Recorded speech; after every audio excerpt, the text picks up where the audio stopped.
जय माँ इंद्राक्षी, जय अम्बे। इंद्राक्षी धाम में दर्शकों आप सभी का हम हार्दिक स्वागत करते हैं। आज के दिन जिन जातकों का जन्मदिवस है, मैरिज एनिवर्सरी, उन सभी को हमारी तरफ से बहुत बहुत शुभकामनाएं। आज इस अंक में हम बताने वाले हैं सूर्य का राशि परिवर्तन। 14 मार्च को सूर्य कुंभ राशि से निकल करके मीन राशि में पदार्पण कर रहे हैं, लेकिन यहाँ पर एक युति सूर्य को लेकर के कमजोर बनेगी। कैसे? पहले सूर्य किसके साथ थे? शनि के साथ थे, कुंभ राशि में थे, शनि बलवान थे।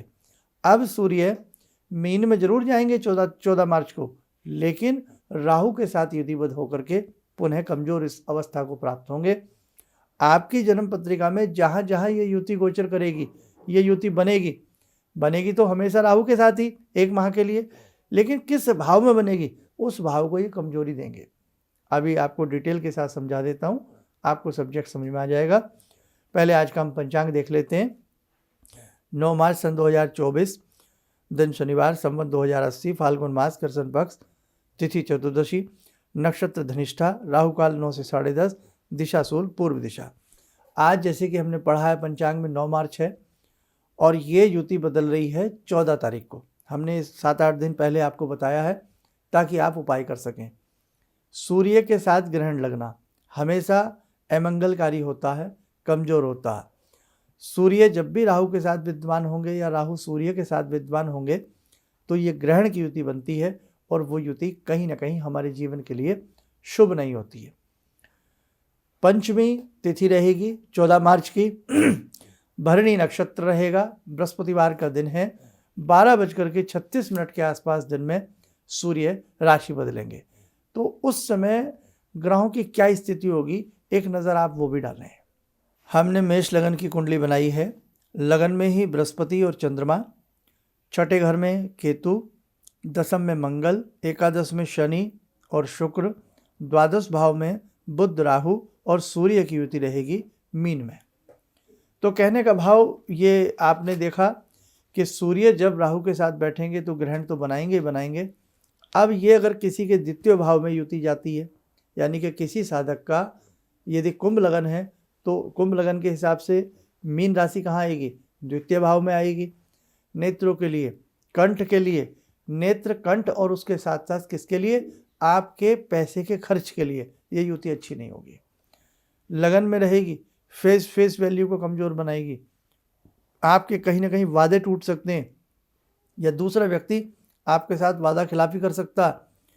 यदि आपके ये द्वादश भाव में स्थिति जा रही है तो भी आपका अनाप शनाप पैसा खर्च हो सकता है। आप लोग सब सावधान रहें। 1 माह सूर्य एक राशि में रहते हैं, 1 साल में 12 राशियों को सूर्य तय करते हैं, यानी कि हर महीना एक राशि को। सूर्य नवग्रहों के राजा हैं, राजा को ही ग्रहण लग जाए तो प्रजा का क्या होगा? मतलब यहाँ अर्थ यह है यदि राजा ही कमज़ोर हो जाए आपकी कुंडली में तो बाकी अन्य ग्रह किस प्रकार से आपको फल देंगे वो सोचने की बात है। तो देखो 14 तारीख से तो ये योग बदलेगा। उपाय आपको कब से करना है? उपाय आपको करना है ये 17 तारीख से।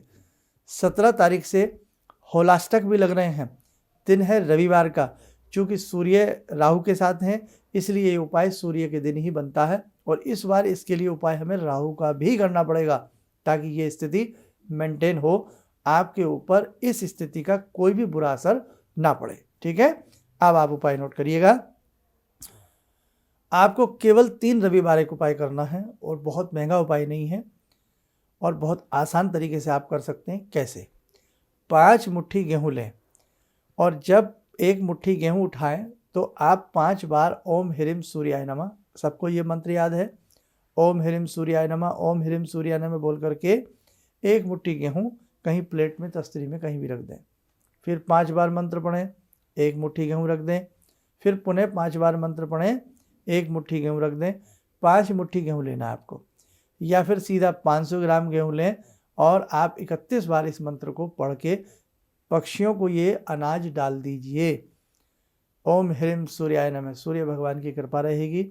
और वास्तव में अन्न का दान करना, अन्न का वितरण करना, अन्न का बांटना, चाहे वो पक्षियों के लिए हो, किसी के लिए भी हो, ये बहुत बड़ा कार्य होता है। अन्न की सेवा, ये मान लो आप। तो आपने ये काम करना है। अब इसके साथ साथ आपने, क्योंकि गेहूं जो है, गेहूं सूर्य का दान माना जाता है। 2 रोटी ले लें, 2 रोटी के बीच में थोड़ा गुड़ रख करके 3 रविवार यही मंत्र बोल करके ओम सूर्याय नमः आप गौ माता को खिला दें। आपके ऊपर किसी भी प्रकार का कोई बैड इफेक्ट नहीं आएगा, आप करके देखें। अब ऐसे बहुत स्थान हैं, विदेशों के भी लोग हमें बहुत सुनते हैं, जहाँ गायें वगैरह उन्हें सुलभ नहीं हो पाती हैं, दूर होती हैं या सुलभ ही नहीं हो पाती हैं, या आप में से भी ऐसे बहुत हैं, आजकल अर्बन सिटी में बहुत कम मिलती हैं। तो आपको क्या करना है, आप कम से कम इसी मंत्र की ओम ह्रीम सूर्याय नमः की 1 माला, और यदि आदित्य हृदय स्तोत्र आप रविवार के दिन पढ़ें, वैसे तो आदित्य हृदय स्तोत्र हर संडे यदि कोई साधक पढ़ता भी है तो कोई भी उसे दिक्कत नहीं आती है, बहुत अच्छा रहता है। आदित्य हृदय स्तोत्र 3 रविवार तो जरूर पढ़िए। 1 लोटा जल, उसमें थोड़ा सा मिष्ठान, लाल सुगंधी मिला करके या लाल पुष्प मिला करके सूर्य भगवान को जरूर दें, बहुत बढ़िया आपको लाभ मिलेगा। ये जो नकारात्मक स्थिति राहु के साथ बनेगी उसका असर आपके ऊपर तो बिल्कुल नहीं आएगा, ठीक है। चाहे गेहूं पक्षियों को डाल लें, मीठी रोटी गुड़ रख करके गाय को खिलावें, ओम ह्रीम सूर्याय नमः की 1 माला जपें, या आदित्य हृदय स्तोत्र पढ़ें, लेकिन करें कब, रविवार में। अब यह राहु का भी उपाय जरूर करना पड़ेगा, क्योंकि राहु को भी हम कमज़ोर नहीं रख सकते, क्योंकि राहु बैठ रहे हैं तो ग्रहण बना रहे हैं। इसके लिए हमें क्या करना, बहुत सिंपल उपाय, 3 शनिवार कुत्ते को बिस्किट खिलाइए। किस कुत्ते को, जो बाहर घूमते हुए डॉग्स होते हैं। कुत्ता जो है, अगर राहु के लिए आप राहु को प्रसन्न करना चाहते हैं, कुत्ते की सेवा करना शुरू कर दो, दूध पिलाओ, बिस्किट खिलाओ, और जब बिस्किट दूध वगैरह दें तो मन में ओम राहे वे नमः, ओम राहे वे नमः ऐसा आपको बोलना है। जैसे बिस्किट का पैकेट लिया आपने, कुत्ते को डाला, और मन ही मन ओम राहे वे नमः बोल करके डालिएगा। और ऐसा कितनी बार करना है, 3 शनिवार करना है। आप ये कर लीजिए, आपके ऊपर किसी भी तरीके से इन दोनों ही ग्रहों का कोई इफेक्ट नकारात्मक नहीं आएगा, आप करके देखें। अब और ग्रह भी इसी महीने बदल रहे हैं, उनके उपाय भी बिल्कुल ही सिंपल बताने का प्रयास करूंगा। क्योंकि देखो, बिस्किट वैसे भी हम आम डॉग को डाल ही देते हैं, थोड़ा सा मन में ओम राहे वे नमः बोल करके डाल देंगे तो क्या जाता है ना। तो आपको हम हमेशा ऐसा उपाय बताने का प्रयास करते हैं जो सार्थक भी हो, मानव सेवा के साथ साथ किसी प्राणी की सेवा होती हो, और किसी का उससे कोई नुकसान कदापि ना होता हो। आइए, समय हो चला आज की ध्यानमाला का। आज की ध्यानमाला में जुड़ते हैं बाबा हनुमान जी से। ओम अतुलित बलधामं हेमशैलावदेयं धनुजवन कृशानु ज्ञानिनामग्रगण्यं सकलगुणनिधानं वानराणामधीशं रघुपतिप्रियभक्तं वातजातं नमामि। मनोजवं मारुततुल्यवेगं जितेन्द्रियं बुद्धिमतां वरिष्ठं वातात्मजं वानरयूथमुख्यं श्रीरामदूतं शरणं प्रपद्ये। श्रीरामदूतं शरणं प्रपद्ये। रामाय रामभद्राय रामचन्द्राय वेदसे श्रीरघुनाथनाथाय सीताया पतये नमः। श्री हनुमंताय नमः। कवच बना लें, ध्यान करें, हनुमान जी का शुभ आशीष हम सबके ऊपर बरस रहा है।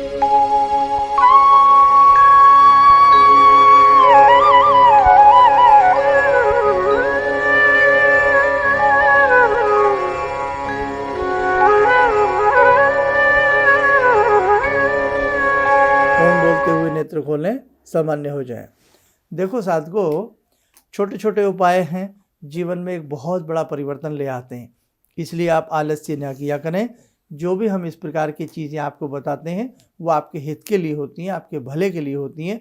इसलिए आप अगर 3 रविवार या 3 शनिवार भी कोई उपाय नहीं कर सकते तो कम से कम 1 रविवार या 1 शनिवार तो करिए, बेटर देन नथिंग, है ना। तो और एक चीज़ और बहुत बढ़िया है, पूरे परिवार के नाम से आप कर लिया करें। और पूरे राष्ट्र के नाम से कर लिया करें तो बहुत ही बढ़िया रहता। मतलब सबके भले में अपना भला ढूंढोगे ना तो जल्दी हो जाता।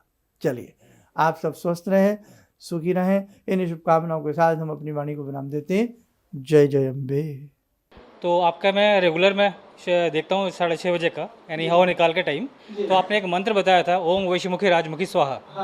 जी, मेरा ऑफिस में हमेशा कलकत्ता में जो होता है, कोई भी हो, बैक ऑफिस में कोई झमेला, खिटपिट, बॉस के साथ खिटपिट, इधर पार्टनर्स के साथ खिटपिट हमेशा लगा रहता था। कुछ भी हो जाए, बात करो, चिढ़ जाता था। ये रेगुलर मैं सुबह पूजा करने के बाद वहीं पे पूजा घर में ही बैठ के मैं 21 बार आपने कहा था, मैं 21 बार डेली जाप करता हूँ। अभी बहुत शांति से हूँ पंडित जी, कोई प्रॉब्लम नहीं है।